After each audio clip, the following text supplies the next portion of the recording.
Oi, gente. Eu sou a Nath Cunha, eu sou vegana há mais ou menos uns 10 anos, sou doula, feminista, sou mineira de BH, mas moro em São Paulo já há algum tempinho. Minha proposta com essa conversa é que a gente consiga, então, ampliar o olhar, né, no veganismo para além das questões animais, mas pensando nas questões relacionadas ao gênero, né, as relações com as mulheres na nossa sociedade atual. Eu trabalho com parto humanizado, né? Então vou tentar ir fazendo um raciocínio que a gente possa dar essa costurada até chegar nesse tema do meu trabalho para eu contar um pouco para vocês como funciona. Bom, a gente vive, né, então nessa nossa sociedade atual capitalista, patriarcal, né, que explora os animais, né, que objetifica os animais e também sexualiza os animais, né? Então, é muito comum que nas conversas sobre veganismo que a gente chegue nesses assuntos, né? Principalmente sobre as questões que relacionam o consumo da carne, né? O consumo do leite, como que a criação desses animais e a extração desses produtos é realizada. Mas se a gente vai ampliando o nosso olhar e observando as nossas outras relações, a gente vai perceber que a nossa sociedade com as mulheres reduz a condição de humanidade dessas mulheres, né? Também objetificando, né?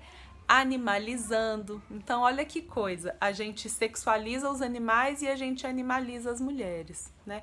Até nas expressões, né? Nossa, fulana de tal chegou na festa parecendo um pedaço de carne, né? Super atraente. Tem essa coisa do consumo de carne ser muito relacionado ao homem que é muito viril, né? Que é o galã, o sedutor. Então, que se relaciona com o próprio domínio mesmo, né? O domínio que o homem tem sobre a carne, o domínio que o homem tem sobre a mulher, né? A capacidade que ele tem, então, de seduzir e de usufruir dessas relações, né? Eu não vou aprofundar muito nesse tema, mas depois eu vou deixar umas referências incríveis para vocês sobre isso, né? Mas se a gente olha hoje, né, 2021, centros urbanos, né, como eu falei, eu vivo em São Paulo, como que é a relação das mulheres, né, com a sociedade, principalmente quando a gente diz sobre direitos reprodutivos e sexuais, né? As mulheres, hoje a gente vive numa época onde a gente tem os nossos corpos muito medicalizados, né?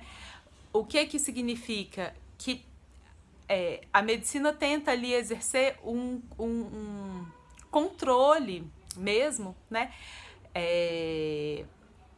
Que não parte de um pressuposto de autonomia e conhecimento. Então, falando sobre parto, que é a minha área, né?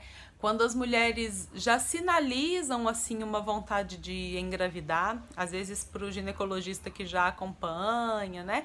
Inclusive é muito questionável essa rotina ginecológica, né, que a gente se sente ali no dever de todos os anos ao ginecologista e os protocolos recentes da medicina, né, as diretrizes da OMS não indicam, né, essa consulta ali anual, né, de exames anuais de Papa Nicolau, a menos que eles venham com alguma alteração, mas enfim. Mas então, quando essas mulheres já sinalizam ali para os médicos que já acompanham, né, a vontade de engravidar, uma série de coisas já aparecem, né? Então precisa ver sua faixa etária, isso e aquilo, né? Se você tem um corpo que é saudável, papapá, ppp. Ok. Engravidou, daí começa. A sociedade vai lidar com essa mulher partindo do pressuposto, que ela não sabe cuidar do próprio corpo e do próprio bebê, Então, pessoas que, inclusive, nunca tiveram filhos, né, se dão ao direito de ir dizendo para aquela mulher o que ela precisa fazer, o que ela tem que deixar de fazer, né? Então pergunta sobre como tá a alimentação, mas você tá comendo isso, mas você tá comendo aquilo, mas o seu médico tá te suplementando ferro, né? Você não acha que você tá andando muito para quem tá grávida? Você não acha que você tá muito sedentária para quem tá grávida, né? Você não acha que a sua barriga tá muito grande, que a sua barriga tá muito pequena? Nossa, mas você quer um parto normal? Não, imagina, você quer uma cesárea? Assim, tudo é um problema, né? E tem esse olhar que é isso, enquanto sociedade a gente olha para aquela mulher como se a gente quisesse salvar aquele bebê daquela mãe, né? Como se a mulher não soubesse cuidar daquele bebê. Então a gente vai dizendo o que a gente acha que tem que ser feito, né? Não sei se muitos aqui sabem, mas o nosso país, né, infelizmente, ele é o campeão dos índices de cesárea no mundo, né? É o país que mais opera as mulheres desnecessariamente. Os índices, eles começaram a cair nesse último ano, mas eles têm números muito absurdos, assim, a ponto de, na rede pública, mais da metade dos partos serem cesáreas, e na rede suplementar esse índice vai muito além. Se a gente pega algumas maternidades particulares daqui de São Paulo, o índice mensal de cesáreas já rodou perto dos 90% várias vezes, né? Ainda roda. É uma questão de saúde pública, né? Para além das questões sociais envolvidas, porque a cesárea não é uma cirurgia que não traz ali prejuízos, né? A gente, além de estar aí no pódio, né, desse ranking muito ruim do número de cesáreas, a gente também tem outro pódio péssimo que estamos lá, que é sobre os nossos números de mortalidade materna, né? E os índices, então, eles se relacionam, porque muitas das mortes maternas evitáveis que a gente tem no Brasil, né, se relacionam com hemorragia, né, pós-cirúrgica em decorrência do número de cesáreas, além de outros índices, né, assim, maior quantidade de dias de internação no hospital, mais comorbidades associadas, né? Maior índice de prematuridade iatrogênica, que é uma prematuridade causada. Então, a gente tem mais bebês que precisam de suporte ali no início da vida por uma questão que a gente criou, né? E não uma questão inata aquelas mães e bebês, né? Mas então, o que acontece? A questão da cesárea no Brasil é uma questão multifatorial, né? Envolve a questão financeira, nossa relação precária, né, enquanto profissionais de saúde ali dentro do serviço público, os reembolsos oferecidos pelos planos de saúde, pelos médicos, os valores no particular, mas também, né, envolve a difícil disponibilidade para atender um parto espontâneo na nossa sociedade atual, né, que é uma sociedade imediatista, onde a gente tem ali horário para tudo, né, onde a gente tem os nossos calendários, e o parto, ele é imprevisível, né? O parto, ele bagunça a agenda de todo mundo, porque quando o parto espontâneo começa, né, a gente não sabe quando o parto vai terminar.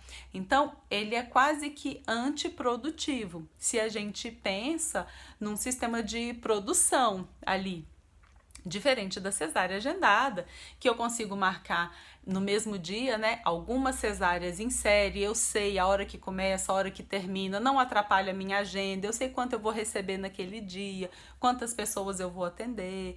Então, mas para além dessas outras questões, a gente vive esse momento de medicalização do corpo feminino. Então, a gente tem uma pesquisa grande no Brasil que vai mostrar pra gente, eu vou deixar depois todas as referências para vocês, que no início do pré-natal, a maior parte das mulheres deseja um parto normal, né, um parto vaginal.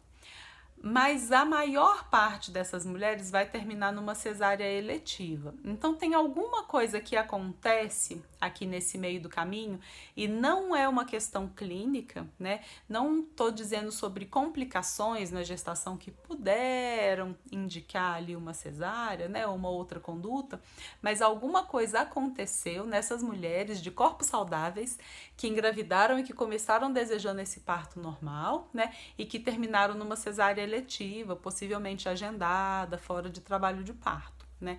Então, ao longo do pré-natal, além das questões relacionadas ao convívio social, onde a gente tenta, enquanto sociedade, salvar aquele bebê daquela mãe, quando a gente vai dizendo, você não acha que você tá muito sedentária para quem tá grávida?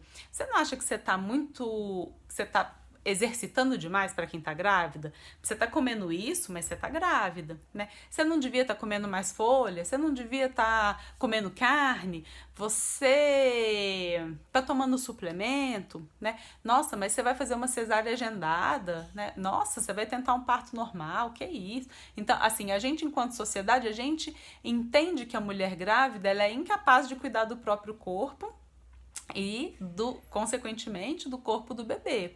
Então a gente vai fazendo já esses comentários que de algum jeito a gente vai minando ali a autonomia e a confiança daquela mulher no próprio processo, né?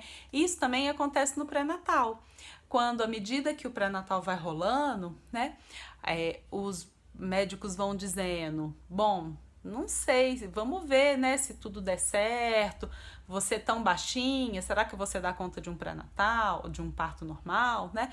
Você é muito fraca para dor, né? Você tem o quadril muito estreito, seu bebê é muito grande, seu bebê é muito pequeno, tudo é um problema, né? Quem é sedentário é um problema, quem é gordo é um problema, quem é alto é um problema, quem é magro, os bebês que são grandes, os bebês que são pequenos, né? Além de um discurso muito comum e sem nenhum embasamento de que, enquanto a gente foi evoluindo enquanto sociedade, a gente foi perdendo a nossa capacidade de parir, né? Como se o nosso quadril fosse diminuindo ali, o nosso bebê, sei lá, crescendo a cabeça e uma coisa fosse ficando incompatível com a outra. Então, além da proposta médica mesmo de não, vamos agendar uma cesárea porque você não precisa passar por esse sofrimento, né? A própria mulher fala, claro, né? Vamos, já que eu sou muito pequena, já que o meu bebê é muito grande, já que eu não sou atleta mesmo, ou já que eu tenho muita enxaqueca, né? Os motivos, eles são muito variados, mas é isso, como eu falei, não é uma escolha baseada em dados reais, né? Não é uma escolha onde a gente diz, vamos marcar a cesárea, mas tudo bem para você se o seu bebê passar uns dias na UTI, porque pode ser que nessa cesárea ele não saia ele conseguindo respirar muito bem sozinho, né? Tudo bem se ele sair tomando uma fórmula da maternidade na mamadeira, porque um bebê assim que a gente tira antes da hora nem sempre vai mamar bem, né? Olha, você sabe como é a recuperação de uma cirurgia, né? Então, assim, os dados, eles não são passados com muita clareza. Então, as mulheres, elas têm uma falsa impressão de que elas estão escolhendo a cesárea. E aí, isso se relaciona com o que eu falei lá no início, né? Daquela nossa condição de humanidade, então, diminuída. Porque a gente não reconhece que a mulher tem direito a ter direitos, né? Uma fala muito comum no pré-natal com médicos mais tradicionais é: cuida do seu enxoval que do parto cuido eu, né? Cuida do seu enxoval que da sua saúde do seu bebê cuido eu. Então a gente retira a mulher do processo que é dela, é uma coisa muito louca mesmo. A gente também precisa lidar com as outras questões da violência obstétrica que vão acontecendo, né, ao longo do pré-natal, durante o parto e também no pós-parto, sobretudo com as mulheres negras e periféricas, né, mesmo porque às vezes, dependendo do nosso discurso, fica parecendo que tem a ver com a via de parto, mas não é, né? O desrespeito ao corpo da mulher e essa relação com as mulheres, ele se dá em todas as esferas dessa relação hierárquica que se estabeleceu, né? No que seria o cuidado dos corpos e no que virou o controle dos corpos. Então, quando a gente ouve, né, histórias de parto normal, né, é isso, sobretudo em mulheres que têm ali mais marcas, né, de discriminação. A gente vai ouvir histórias de abandono, né? Histórias de distrato e de maus tratos, né? As falas, né, do que por mais absurdo que possa parecer, num parto violento, as falas que as mulheres escutam são as mesmas ou muito parecidas que as mulheres escutam em situações de estupro, né? Então fica quietinha que o que eu vou fazer não vai doer nada. Quanto mais quieta você ficar, mais rápido eu termino. Você não tá cooperando, né? Você não tá fazendo certo. Você tá me atrapalhando. Então, a gente tem marcas físicas, né, assim, dessa violência, das episiotomias feitas sem consentimento, feitas sem anestesia, né, das suturas feitas sem anestesia, da falta de opção ali que a gente dá para que aquele corpo tenha conforto. Então a gente obriga as mulheres a ficarem em determinada posição, a gente amarra a perna dessas mulheres, né? A gente corta sem permitir, a gente não permite que elas gritam, a gente fala como elas precisam respirar, a gente vai dizendo que se elas não fizerem desse ou de outro jeito, esse bebê não vai nascer. Né? Então, a violência obstétrica, ela se dá em muitas camadas, né? Passando aí ao longo do pré-natal e seguindo nesse ciclo até o pós-parto, com também a amamentação e tudo, a gente vai conhecendo, né, essa marca tão forte, então, dessa nossa sociedade que reduz aí essa condição de humanidade das mulheres e, né, animaliza mesmo essas relações, essas situações. Quando a gente fala sobre parto humanizado, o que a gente está dizendo? Sobre um conjunto de fatores onde, em primeiro lugar, a mulher é protagonista daquele processo. E isso significa que ela vai ter autonomia sobre as escolhas, as decisões são compartilhadas, né? As informações são realizadas de forma transparente num processo humanizado, né? Quando a gente fala sobre humanização, não é sobre ser gentil, ser educado, ser bonzinho, porque isso devia ser o mínimo, né? Numa comunidade, né? Numa sociedade. Mas humanização quer dizer sobre reconhecer a humanidade no outro. Então, é eu me colocar no mesmo pé de igualdade que aquela outra pessoa, né? Não reconhecer que eu tenho poder sobre aquele corpo, que eu decido sobre aquele corpo, que eu é que sei melhor o que é melhor para aquela mulher e para aquele bebê. Então, a humanização, ela traz esse equilíbrio nas relações, por isso a gente fala tanto sobre autonomia de coisas que parecem ser tão simples e que no parto são tão importantes, como poder escolher as melhores posições, né? Poder ter liberdade de circulação, poder se alimentar, poder beber água ao longo do trabalho de parto, né? Tomar em conjunto as decisões ali com a pessoa que estiver te acompanhando, a obstetriz, o médico, né? Que seja, sobre os melhores caminhos e as melhores condutas, porque a gente expõe, então, as informações reais, né? Olha, estamos nesse momento, talvez seja importante a gente fazer isso, a gente fazer aquilo, é mais seguro que agora seja isso, ou que agora seja aquilo, que não é sobre usar a bola de cristal no pré-natal, né, como é feito tradicionalmente, do tipo, eu acho que você não vai ter passagem, né, eu acho que você não vai aguentar. Então, o parto humanizado é sobre isso, é sobre humanizar as relações. É muito mais do que usar uma bola, né? Ter acesso a uma piscininha de parto, né? Não é sobre um espaço humanizado. O parto humanizado, ele não acontece no lugar, né? Não é porque eu tenho uma bola e porque eu tenho uma banheira que significa que eu vou ter um parto humanizado. A humanização, ela se dá nas relações.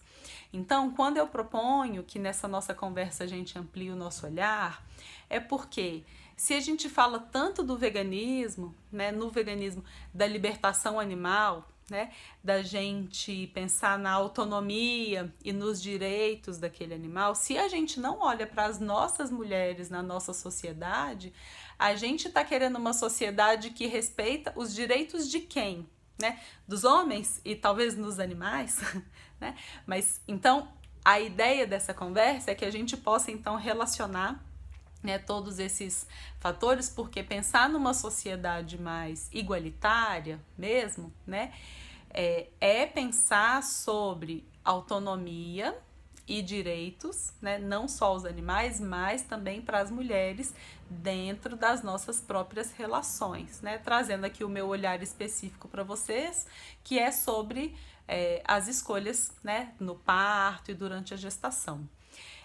Eu vou deixar algumas indicações nas referências, mas vou mostrar aqui também para quem quiser entender um pouco mais, conversar um pouco mais sobre esse assunto.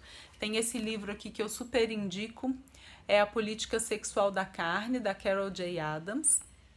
É um livro que faz um fup, né, assim, que abre a cabeça, porque traz muito exemplo de propaganda, de discurso, onde a gente vai se dando conta dessa questão da sexualização dos animais e da animalização das mulheres de uma forma, assim, bizarra.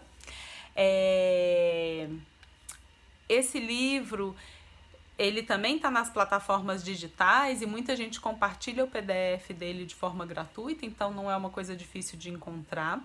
Para quem não gosta muito da leitura ou não tem acesso ou prefere ouvir, tem um podcast incrível, maravilhoso, que eu sou fã, que é o Outras Mamas, conduzido pela Thaís Goldcorn e pela Bárbara Miranda. Esse podcast, ele fala sobre muitos temas que envolvem o feminismo e o veganismo, então sobre essa teia mesmo, de uma forma muito aprofundada e muito legal e descontraída. E os 9 primeiros episódios do Outras Mamas, cada episódio é sobre um capítulo desse livro. Então é isso, de repente, para quem lê o livro, vale a pena ouvir o podcast para também relacionar. E se você não quiser ler o livro e só ouvir o podcast, é super bacana, né? E eu também vou deixar na descrição, se vocês depois quiserem aprofundar essa conversa comigo, é um tema que eu amo. É sobre isso que eu falo todos os dias, em todo momento, né? No meu trabalho, mas também na minha vida pessoal. O meu Instagram é @corpomaterno, com um underline no meio. Corpo_materno. E é isso. Obrigada e até logo!